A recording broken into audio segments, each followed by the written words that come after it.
இங்கே இருக்கக்கூடிய ரொம்ப ஒரு ஆச்சரியமான தலைப்பு இது, பத்திரிகை சுதந்திரம். இது ஏன் ஆச்சரியம்னா, பத்திரிகை சுதந்திரம் பற்றி ஆளும் தரப்புக்கு எதிராக இருக்கிறவர்கள் நிறைய பேசுவார்கள். பத்திரிகை சுதந்திரம் ஒடுக்கப்பட்டு விட்டது, அழிக்கப்பட்டு விட்டது, நசுக்கப்பட்டு விட்டது என்றெல்லாம் பேசுவார்கள். ஆனால் மத்தியில் ஆளக்கூடிய அரசுக்கு ஆதரவாக இருக்கிற நாமும் பத்திரிகை சுதந்திரம் பற்றி பேசுகிறோம். அப்படின்னா என்ன பொருளில் இதை அணுகுகிறோம்?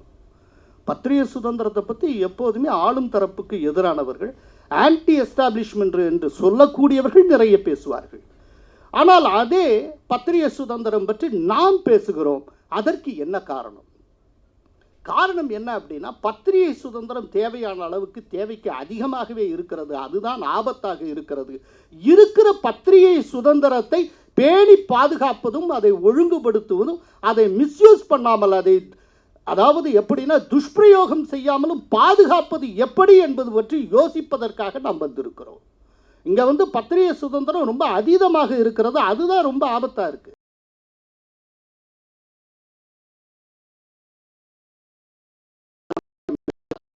சாமிவேலு அவர்கள், அவர் எனக்கு நல்ல நண்பர். அப்போ ஒரு தடவை பேசிக்கொண்டது, இப்போ அவர் இல்லை. அவர் ஒரு தடவை இருக்கிறப்ப என்கிட்ட சொன்னார், ஸ்ரீனிவாஸ், உங்கள் நாட்டில் இருக்கிற சுதந்திரம் இருக்கு பாருங்க, அது சுதந்திரம் இல்லை, அதிசுதந்திரம் அப்படின்னார். இந்த அளவுக்கான சுதந்திரத்தை எங்கள் நாட்டில் நீங்கள் நினைச்சே பார்க்க முடியாது அப்படின்னார். இப்போது பத்திரிகை, அதே போல் ஊடகம், இதெல்லாம் மத்திய தகவல் ஒலிபரப்புத்துறை அமைச்சகத்துக்கு கீழே இந்தியாவில் வருகிறது. மலேசியாவில் இந்த பத்திரிகை என்பது, ஊடகங்கள் என்பது உள்துறைக்கு கீழே வருது. அப்படின்னா அது எப்படி ஆழ்ந்து கண்காணிக்கப்படுகிறது அப்படிங்கிறத நீங்கள் புரிந்து கொள்ளலாம். அந்த அளவுக்கு இங்கே ரொம்ப முக்கியமான விஷயம் என்ன அப்படின்னா, இந்த பத்திரிகை சுதந்திரம் சார்ந்து, அதாவது சுதந்திரம், எழுத்து சுதந்திரம், தேசத்துக்கு எதிராக பேசுவது, நாட்டுக்கு எதிராக பேசுவதை கருத்து சுதந்திரம், இந்திய கான்ஸ்டிடியூஷன் தந்திருக்கக்கூடிய கருத்து சுதந்திரத்தின் அடிப்படையில் நியாயப்படுத்துவது, இப்படி ஒரு போக்கு போய்கொண்டு இருக்கிறது. இந்துக்களுக்கு எதிராக, இந்து கடவுளர்களுக்கு எதிராக பேசுவது. இப்போ நமக்கு அத்தனை பேருக்கு தெரியும், 2021 அதை ஒட்டின டயத்தில் கருப்பர் கூட்டம் கந்த சஷ்டி கவசத்தை இழி, அதற்கு எதிராக வெற்றிவேல் யாத்திரையை திரு எல் முருகன் அவர்கள் முன்னெடுத்தார்கள். இது எல்லாருக்கும் தெரியும். ஆனால் அப்படி பேசியவர்கள் மீது எந்த நடவடிக்கையும் கிடையாது. அப்படி பேசுவதற்கான சுதந்திரத்தை அவர்கள் வைத்துக் கொண்டு இருக்கிறார்கள். இது கான்ஸ்டிடியூஷன் தந்திருக்கிறது என்று சொல்லுகிறார்கள். இதே நேரத்தில் சிறுபான்மையினருக்கு எதிராக இதே போல் பேசினால் அவர்களுடைய மனம் புண்பட்டு விடும், சிறுபான்மையினுடைய உள்ளம் புண்பட்டு விடும் என்கிற காரணத்தை சொல்லுகிறார்கள். அதே மனது, அதே உள்ளம் இந்துக்களுக்கு உண்டு. இந்துக்கள் புண்படுத்தப்படுவது என்பது நியாயப்படுத்தப்படுகிறது, மற்றவர்கள் மனம் புண்படுத்தப்படுவது காரணமாக காட்டப்படுகிறது. அப்படின்னா இது என்ன விதமான சுதந்திரம்? இதைத்தான் நாம் அலச வந்திருக்கிறோம். இப்போ ஒரு விவாதத்தில் நுபுர் சர்மா அவர்கள் பேசுகிறார். ஸல்லல்லாஹு அலைஹி வஸல்லம் நபிகள் நாயகம் பற்றி ஒரு சர்ச்சைக்குரிய கருத்தை சொல்லுகிறார். ஆனால் அவராக முதலில் அந்த கருத்தை சொல்லவில்லை. அவருக்கு முன்பாக அந்த விவாதத்தில் பங்கேற்ற ஒரு இஸ்லாமிய நண்பர் ஒருவர் இந்து கடவுளர் குறித்து ரொம்ப இழிவான கருத்தை சொல்லுகிறார். அப்போது அதற்கு பதில் சொல்லும் விதமாக நுபுர் சர்மா அவர் சொல்லுகிறார். உடனே நுபுர் சர்மா சம்பந்தமா மொத்த இந்தியாவும் கொதித்தெழுந்தது. இதுல ரொம்ப வருத்தத்துக்குரிய விஷயம் என்னன்னா, பத்திரிகை சுதந்திரம் என்பது தொடர்பாக ஒரு மனநிலை, ஒரு மைண்ட் செட் ஒன்று உருவாக்கப்பட்டிருக்கிறது. அதாவது எப்படின்னா, சிறுபான்மையினர் சம்பந்தப்பட்டவர்கள் எப்படி வேண்டுமானாலும் பேசலாம், அது சகித்துக் கொள்ளத்தக்கது. ஆனால் ஒரு ஹிந்துவாக இருக்கிற ஒருவர் எப்படி வேண்டுமானாலும் பேசிவிடக்கூடாது, அது மிக தவறானது என்று இந்த ஒரு மைண்ட் செட்லேருந்து நீதிபதிகள் கூட வெளியில் வரவில்லை. இதுதான் ரொம்ப ஆபத்தானது, ரொம்ப வருத்தத்துக்குரியது. இந்த நுபுர் சர்மா சம்பந்தமா டெல்லி ஹைகோர்ட்ல கேஸ் வந்தப்போ நீதிபதி நுபுர் சர்மா விட்டு கிழிச்சாங்க பார்க்கணும் அப்சர்வேஷன்ல. அப்போ நுபுர் சர்மா சம்பந்தமா ஆஜராகக்கூடிய வழக்கறிஞர் சொல்லுகிறார், இதற்கு முன்னால ஒரு இஸ்லாமிய நண்பர் கடும் மோசமாக பேசினார், அதற்கு எதிர்வினையாற்றுவதற்குத்தான் நுபுர் சர்மா இவ்வாறு சொன்னார் என்று சொன்னபோது, அதற்கு முன்பு பேசிய அந்த இஸ்லாமிய பேச்சாளர் குறித்து எதுவுமே எந்த குறிப்பும் கிடையாது, அதை கண்டுகொள்ளவே இல்லை. நுபுர் சர்மா எப்படி பேசலாம் என்பது மட்டுமே விவாத பொருளாயிற்று. இதில் நீதிபதிகள் பற்றி எப்படி நீங்கள் பகிரங்கமாக பேசலாம், தீர்ப்பை பற்றி எப்படி பேசலாம்னு கேட்கலாம். அதாவது ஒரு விஷயம், தீர்ப்போ எதுவோ பொது வழியில் வைக்கப்பட்டு விட்டால் அது பொது ஆவணம். பொது ஆவணமாக இருக்கிற எதுவும் விமர்சனத்துக்கு அப்பாற்பட்டது கிடையாது, நீதிபதிகள் உள்பட. நீதிபதிகளை தனிப்பட்ட முறையில் நான் பேசினால் அது தவறு. ஆனால் இந்த நீதிபதிகளே இன்றைக்கு அந்த விதமான ஒரு மைண்ட் செட்டுக்கு வந்திருக்கிறார்கள். இப்போ ஒரு அடிப்படையான ஒரு கேள்வி இருக்கிறது. அப்படின்னா இந்த பேச்சு சுதந்திரம், எழுத்து சுதந்திரம், பத்திரிகை சுதந்திரம் இதெல்லாம் வரம்பற்றதா? இதற்கு எந்த வரம்பும் கிடையாதா? ஆக்சுவலாக வரம்பற்ற சுதந்திரம் என்று உலகத்தில் எந்த நாட்டிலும் எங்கேயும் கிடையாது. அதீத சுதந்திரத்துக்கு பெயர் போன சுவிட்சர்லாந்தில் கூட சட்டங்கள் உண்டு. இப்போ இங்கே இருக்கக்கூடிய எல்டிடியினரோ மற்றவர்களோ போராளி குழுக்களை சார்ந்தவர்களோ எல்லோரும் அவங்க போனாங்கன்னா சுவிட்சர்லாந்து, அதே போல் கனடா, நார்வே, டென்மார்க், ஸ்வீடன் அங்கே தான் போகிறாங்க. அங்கே ஃபுல்லாக அதீத சுதந்திரம் உண்டு. ஆனால் அங்கு அவர்களுடைய காரியம் எதையும் செய்ய மாட்டார்கள், வன்முறைகள் எதையும் செய்வதில்லை. ஏன்னா அதற்கு உண்டான சட்டங்கள் அங்கு உண்டு. ஒரு விஷயத்தை நல்லா நினைவில் கொள்ள வேண்டும். விக்கிலீக்ஸ் சம்பந்தமாக அசாஞ்சையை அரெஸ்ட் பண்ணணும்னு அமெரிக்கா துடித்த போது அசாஞ்சே மேலே மரண தண்டனைக்குரிய சட்டப்பிரிவின் கீழே வழக்கு பதிவு செய்யப்பட்டது. அசாஞ்சே மேலே. இத்தனைக்கும் தனிநபர் சுதந்திரத்துக்கு உச்சாணி கொம்பில் இருக்கக்கூடிய நாடு அமெரிக்கா என்று சொல்லப்படுகிறது. அந்த அசாஞ்சே மேலேயே மரண தண்டனைக்குரிய சட்டப்பிரிவின் கீழே வழக்கு பதிவு செய்யப்பட்டது. ஆனால் இங்கே என்ன நடந்து கொண்டிருக்கிறது? இப்போ ஆபரேஷன் சிந்தூர் சொன்னாங்க. ஆபரேஷன் சிந்தூர் தொடர்பாக ரொம்ப தவறான கருத்துகள் பல பேர் பரப்பினார்கள்.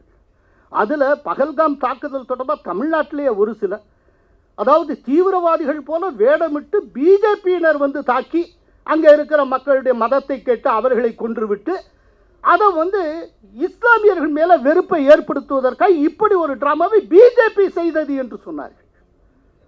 இதை காட்டிலும் அபத்தமாக யாருமே சொல்ல முடியாது. இதை காட்டிலும் மோசமான முறையில் இந்த கருத்து சுதந்திரத்தை யாரும் பயன்படுத்த முடியாது. ஆனால் எந்த நடவடிக்கையும் கிடையாது. இது எப்படி இப்படியே போய்கொண்டே இருக்க முடியும்? இது ரொம்ப ஆபத்தானது அப்படிங்கிறது தான் நாம் சொல்ல வருகிறோம். அப்போ வரம்பற்ற சுதந்திரம் என்பது நிறுத்தப்பட வேண்டும். அப்படின்னா பத்திரிகையுடைய சுதந்திர வரம்பு என்பது எதுவரை? இது ஒரு கேள்வி இருக்கு. இதுக்கு ஒரு லக்ஷ்மண் ரேகா இருக்கணும்ல. எது லக்ஷ்மண் ரேகா? எதை தாண்டினால் ஆபத்து? எடுத்து வச்சா எதுக்கு அடுத்து காலடி எடுத்து வச்சா அந்த காலில் ஒரே போடணும் அப்படின்னா அந்த லக்ஷ்மண் ரேகா என்பது இந்திய இறையாண்மை, இந்திய ஒருமைப்பாடு, இன்டெகிரிட்டி. அதுதான் அந்த லக்ஷ்மண் ரேகா. அதை தாண்டி அதுக்கு பாதகம் ஏற்படுகிற விதத்தில் யார் செயல்பட்டாலும் யார் பேசினாலும் அவர்கள் முன்னால் நிறுத்தப்பட வேண்டும். இந்த துரதிர்ஷ்டம் என்னன்னா, இப்போ பகல்காம் தாக்குதல் சம்பந்தமாக தமிழ்நாட்டில் இப்படி பேசினாங்க எல்லாம் சொல்றேன். ஆனால் இந்த நடவடிக்கைகள், இவரின் மீது எடுக்கப்பட வேண்டிய நடவடிக்கைகள் எல்லாமே காவல்துறை சார்ந்த நடவடிக்கைகள். காவல்துறைங்கிறது இந்தியாவை பொறுத்தளவில் மாநில அரசு சார்ந்தது. மத்திய அரசு ஒண்ணுமே செய்ய முடியாது. மத்திய அரசு கையில் அமலாக்கத்துறை இருக்கலாம். அவங்க ஏதாவது பண ரீதியான மோசடி இல்லாட்டி வேற ஏதாவது இருந்தால் நடவடிக்கை எடுப்பாங்க. இது சட்டம் ஒழுங்கு சார்ந்த விஷயம். இது 100% மாநில அரசு கண்ட்ரோலில் வரக்கூடியது. அதனால தான் இது தெரிந்துமே எந்த நடவடிக்கை எடுக்க முடிவதில்லை. மாநில அரசு நடவடிக்கை எடுக்கணும். ஆனால் எடுக்கக்கூடிய இடத்தில் அந்த மாநில அரசுகளும் இருப்பதில்லை. இந்த விதமான ஆபத்து போய்கொண்டிருக்கிறது. இப்படிப்பட்ட சூழ்நிலையில் தான் இப்போ 5 நிமிஷத்துக்கு முடிஞ்சிடும். 25ஆம் தேதி ரொம்ப முக்கியமான நிகழ்வு நடந்தது. எமர்ஜென்சி அனௌன்ஸ் பண்ணப்பட்டு எமர்ஜென்சி 50வது ஆண்டு நிறைவு. எமர்ஜென்சிங்கிற 1975 ஜூன் 25ஆம் தேதி பிரகடனம் செய்யப்பட்டது. இந்திரா காந்தியினுடைய அழுத்தத்தில் அன்றைக்கு இருந்த ஜனாதிபதி ஃபக்ருதீன் அலி அகமது அவர்கள் அதை அனௌன்ஸ் பண்ணார். 1977 மார்ச் 21ஆம் தேதி வரை 21 மாசங்கள் இருந்தன. இந்த 21 மாசத்துல இந்திய அரசமைப்பு சட்டத்தால் அத்தனை பேருக்கு கொடுக்கப்பட்டிருந்த ஃபண்டமெண்டல் ரைட்ஸ், அடிப்படை உரிமைகள் சஸ்பெண்ட் ஆன. அன்றைக்கு வரைக்கும் அடிப்படை உரிமையாக இருந்த சட்ட உரிமை, அதாவது சொத்து உரிமை, ப்ராப்பர்ட்டி ரைட்ஸ், இவ்வளவும் நடந்தது. அதுல பத்திரிகை சுதந்திரம் படாத நரசிம்மன் அவர்கள் சில விஷயத்தை சொன்னார். அதுல என்ன அப்படின்னா, பத்திரிகை சுதந்திரத்துல இந்த பத்திரிகையில தலையங்கம் எப்படி வரணும், என்ன விதமாக வரணும் அப்படின்னு அதற்கென்று தனி அதிகாரிகள் இருந்து அவர்கள் தீர்மானித்தார்கள். பத்திரிகையில் என்ன தலையங்க வரணும் ஆசிரியர் தீர்மானிக்கிறதுக்கு பதிலாக அதிகாரிகள் தீர்மானித்தார்கள். அந்த அதிகாரிகள் சென்னையை பொறுத்தளவு, தமிழ்நாட்டை பொறுத்தளவு சாஸ்திரி பவனில் ஆஃபீஸ் இருந்தது. அங்கே தான் அத்தனை பேர் குழுமி இருப்பாங்க. அதில் நோ அப்படின்னு சொல்லிட்டா தலையங்க பக்கம் தினமணியுடைய பேக் இஷ்யூஸ்லாம் நீங்கள் அவங்க லைப்ரரியில் போய் பாருங்கள். அந்த 21 மாதத்துக்கு உட்பட்ட இந்த பேக் இஷ்யூஸ்லாம் பாருங்கள். அதில் தெரியும், அதில் வந்து எம்டியாக இருக்கும் பல பக்கங்கள். இந்த விதமாக பத்திரிகை சுதந்திரம் அதோடு மட்டுமல்ல, இன்னும் ரொம்ப பெரிய அணியா, அதுவும் நார்த் இந்தியாலாம் சொல்லவே முடியாது. எமர்ஜென்சி பீரியடில் நடந்தது என்னன்னா, ரொம்ப அவசரமாக செயற்கையான முறையில் மக்களுக்கு ஒரு அவேர்னஸே உருவாக்காமல் குடும்ப கட்டுப்பாட்டு திட்டத்தை வந்து அவர்கள் திணித்தார்கள். அதோடு மட்டுமல்ல, நார்த் இந்தியாவில் குறிப்பாக யூபி பீகாரில் இருக்கக்கூடிய டீச்சர்ஸ் வந்து குடும்ப கட்டுப்பாடு ஆப்ரேஷனுக்கு ஆள் பிடிச்சிட்டு வரணும்னு சொல்லி மாச ப்ராஜெக்ட் சொல்லித்தர்ற வேலையை விட்டுட்டு இந்த நரம்பை கட் பண்ணுறதுக்கு ஆளை பிடிக்கிறதுக்கு டீச்சர்ஸ் அலைஞ்சிக்கிட்டு இருந்தாங்க. இதை திணித்தவர் அன்றைக்கு சஞ்சய் காந்தி அவர்கள். ஒரு விஷயம் என்னன்னா, சில கிராமத்துக்கு போறீங்க, கிராமத்தில் 5 பேரை ஒரு டீச்சர் எப்படியோ கொண்டு வந்துட்டாங்க. சரி, அதுக்கு அடுத்த மாதமும் கொண்டு வரணுமே. இப்போ ஏற்கனவே செஞ்ச ஆளுக்கே செஞ்சுக்கிட்டு இருக்க முடியுமா? அப்போ புதுசாக 5 பேரை கண்டுபிடிக்க எத்தனை காலம் இப்படியே போகும்? நார்த் இந்தியாவில் உங்களுக்கு பார்த்தீங்கன்னா சாதுக்கள் அதிகம், சாமியார்கள் அதிகம். இந்த சாமியார்கள்லாம் பொய்ய சொல்லி அவர்களை ஹாஸ்பிட்டலுக்கு கொண்டு போய் சாமியார்களுக்கு என்ன நடக்குன்னே தெரியாது. சும்மா மரத்தடியிலையும் அங்கங்க நிழல்லையும் படுத்துக்கிட்டு இருந்த சாமியார்களுக்கு பண்ணி கூக்கா ஆபரேஷன் பண்ணி விட்டாங்க. இத்தனை கன்றாவி இந்த எமர்ஜென்சியில் நடந்தது. இவ்வளவு மோசமாக நடந்தது. இன்னைக்கு இந்த எமர்ஜென்சி பீரியட்ல தான் செக்யுலரிசம் என்கிற வார்த்தை, சோசியலிசம் என்கிற வார்த்தை சத்தமே இல்லாமல் நாடாளுமன்றத்தில் ஒரு தீர்மானமாக கூட கொண்டு வரப்படாமல் ஜஸ்ட் ஒரு எக்ஸிக்யூட்டிவ் ஆர்டர் மூலமா அல்ல செக்யுலரிசம் அப்படிங்கிற வார்த்தையெல்லாம் 1976 42வது அமெண்ட்மெண்ட் மூலமா இந்த மதசார்பின்மை என்கிற வார்த்தையும் சோசியலிசம் என்கிற வார்த்தையும் திணிக்கப்பட்டன. இப்போ ஆர்எஸ்எஸ் பொதுச் செயலாளர் தத்தாத்ரேய ஹோசபலே ஒரு முக்கியமான சர்ச்சையை தொடங்கி வைத்திருக்கிறார். என்னன்னா, எமர்ஜென்சிக்காக இன்றைக்கு மன்னிப்பு கேட்கிறோம், வருத்தப்படுகிறோம் சொல்லுகிற காங்கிரஸ் அந்த காலகட்டத்தில் சட்டம் இல்லாமல் நுழைத்த இந்த மதசார்பின்மை என்கிற வார்த்தை குறித்து மறுபரிசீலனை பண்ண வேண்டும் என்று சொன்னதற்கு உடனே வழக்கம் போல ராகுல் காந்தி கான்ஸ்டிடியூஷன் புக்கை தூக்கிட்டு ஓட ஆரம்பிச்சிருக்கார். கொஞ்சம் யோசிச்சு பார்க்கணும். மதசார்பின்மை அப்படிங்கிற வார்த்தை எதற்காக இங்கே நுழைக்க வேண்டும்? விஷயம் கான்ஸ்டிடியூஷன்ல மதசார்பின்மை என்கிற வார்த்தை இடம்பெற்றதுனால சொல்ல ஆரம்பிச்சது. அவர் என்ன சொன்னார்னா, கான்ஸ்டிடியூஷன்ல மதசார்பின்மை என்கிற வார்த்தை, செக்யுலரிசம் என்கிற வார்த்தை நுழைக்கப்பட்டதனால்தான் இன்றளவும் இந்தியா மதசார்பின்மையோடு இருந்து கொண்டு இருக்கிறது. இல்லைன்னா என்னமோ ஆயிருக்கும். கொஞ்சம் யோசிக்க வேண்டாமா? 1976 தான் கான்ஸ்டிடியூஷன் பிரியாம்பிள் அதனுடைய முகவுரையில் செக்யுலரிசம் என்கிற வார்த்தை நுழைக்கப்பட்டது இந்திரா காந்தியால். அதுக்கு முன்னால அம்பேத்கர் எழுதின ஒரிஜினல் டிராஃப்டில் அந்த வார்த்தையே கிடையாது. நான் என்ன கேட்குறேன்னா, இந்த கான்ஸ்டிடியூஷன் இந்த வார்த்தை இருப்பதனால்தான் செக்யுலரிசம் இந்தியாவில் உயிர் பெற்று வாழ்ந்து கொண்டிருக்கிறது என்று சொன்னால் 1976 வரைக்கும் அந்த வார்த்தை இல்லாமல் தானே இருந்தது. அப்பவும் இந்தியா செக்யுலரா தானே இருந்தது. அது எப்படி சாத்தியமாயிற்று? இந்த வார்த்தை தேவையில் அப்படி என்ன காரணம்? இதற்கான பதில ஒரு மீட்டிங்ல பேசுறப்போ மோகன் பாகவத் அவர்கள் சொல்லுகிறார்கள். என்னன்னா, இந்தியாவில் இருக்கக்கூடிய இந்துக்கள் இயல்பாகவே செக்யுலரிஸ்ட். அவர்களுக்கு தனியாக சட்டம் போட்டு செக்யுலரிசத்தை யாரும் பாடம் புகட்ட தேவையில்லை என்று அவர் கூறினார். சோ நாம அத்தனை பேருமே இயல்பாகவே செக்யுலரிஸ்ட். நாம அத்தனை பேருமே இயல்பாகவே மதசார்பின்மைவாதிகள். நீங்க தனியா எடுத்து சொல்லணுங்கிறது இல்லை. அதனால தான் தனியா எடுத்து சொல்லுகிற காலம் 76 வர்ற வரைக்கும் 76 வரைக்கும் யாரும் இன்சிஸ்ட் பண்ணாமலேயே இந்தியா மதசார்பின்மை நாடாகத்தான் இருந்தது. இனியும் இருக்கும், எப்போதும் இருக்கும். இதுல எந்த ஒரு சந்தேகமும் கிடையாது.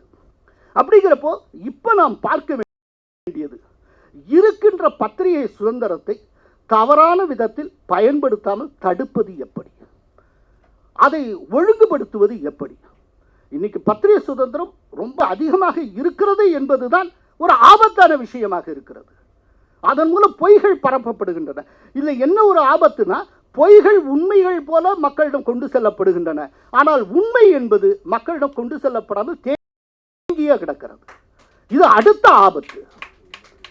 ஆக இப்ப நாம என்னன்னா, ஒரு பக்கம் பத்திரிகை சுதந்திரம் காணாமல் போய்விட்டது அப்படின்னு சொல்றது. அவசர நிலை பிரகடனம் பற்றி பேசுகிறப்போ இவர் செல்வ பெருந்தகை அவர்கள் சொல்லுகிறார், இன்றைக்கு அறிவிக்கப்படாத அவசர நிலை இருக்கிறது. எங்க இருக்கு? செல்வ பெருந்தகை ஒரு அறிக்கை வெளியிட்டிருக்கார், முழுக்க மோடியை விமர்சனம் செய்து வெளியிட்டு இருக்கிறார். கொஞ்சம் யோசிச்சு பாருங்க. அறிவிக்கப்படாத ஒரு அவசர நிலை இன்னைக்கு நாட்டில் அமல்ல இருக்குன்னு வச்சுப்போம். மோடியை பற்றி உங்களால் இப்படி பேசி இருக்க முடியுமா? மோடியை பற்றி ஒரு திமுகவுடைய சாதாரண பேச்சாளர் தொடங்கி முக்கிய தலைவர்கள் வரைக்கும் நோக்கம் போல விமர்சிக்கிறார்கள், கண்டபடி பேசுகிறார்கள். என்ன இவ்வளவு பேசுவது இங்கே பரிபூர்ணமாக இருக்கிறது என்று பொருள். காந்தி அவசர நிலை கொண்டு வந்த போது இந்திரா காந்தியை பற்றி பேச முடியுமா? சஞ்சய் காந்தியை பற்றி பேசி இருக்க முடியுமா? அப்படிங்கிறப்ப எப்படி இங்க வந்து அறிவிக்கப்படாத அவசர நிலை இருக்கிறது? இதுதான் கோயபல்சியன் தியரி. ஹிட்லரோட கோயபல்ஸ்னு ஒரு மினிஸ்டர் இருந்தார். அவருடைய தியரியா என்னன்னா, ஒரு பொய்யை நீங்க திரும்ப திரும்ப திரும்ப திரும்ப மக்கள்கிட்ட சொல்லிக்கிட்டே இருங்க, ஒரு ஸ்டேஜில் அதுதான் உண்மைன்னு மக்கள் நம்ப ஆரம்பிச்சிருமா, எது உண்மையோ அது பொய்ன்னு அவன் நினைக்க ஆரம்பிச்சிருமா. இதைத்தான் ஹிட்லர் கடைபிடித்தார். இன்னைக்கு இதே போல தான் அறிவிக்கப்படாத அவசர நிலையில சொல்லிக்கிட்டே இருக்க வேண்டியது. தொடர்ந்து சொல்ல ஒரு ஸ்டேஜில் மக்களுடைய மைண்ட் செட்டே ஒரு அந்த மாதிரி ஒன்று இருக்கு போல இருக்கு. ரொம்ப கெடுபிடியான சூழ்நிலை இந்தியா முழுக்க பரவி இருக்கு போல இருக்கு. அப்படி ஒரு மைண்ட் செட்டை உருவாக்குவது, இதற்கும் இந்த மைண்ட் செட்டை இப்படி தவறான மைண்ட் செட்டை உருவாக்குவதற்கும் இவர்கள் பயன்படுவது என்ன அப்படின்னா, இந்திய கான்ஸ்டிடியூஷன் வழங்கி இருக்கக்கூடிய ஃப்ரீடம் ஆஃப் ஸ்பீச், பத்திரிகை சுதந்திரம் எல்லாவற்றையும். அதனால இப்போ தகவல் ஒலிபரப்புத்துறை அமைச்சரே வந்திருக்கா, அவருக்கு முன்னால் நான் கேட்டுக்கொள்வது, பத்திரிகை சுதந்திரத்தை ஒழுங்குபடுத்துங்கள், அவ்வளவுதான். அதை ரெகுலேட் பண்ணுங்க, அது போதும். பத்திரிகை சுதந்திரத்தில் எல்லா மக்களுக்கும் கிடைக்கும்.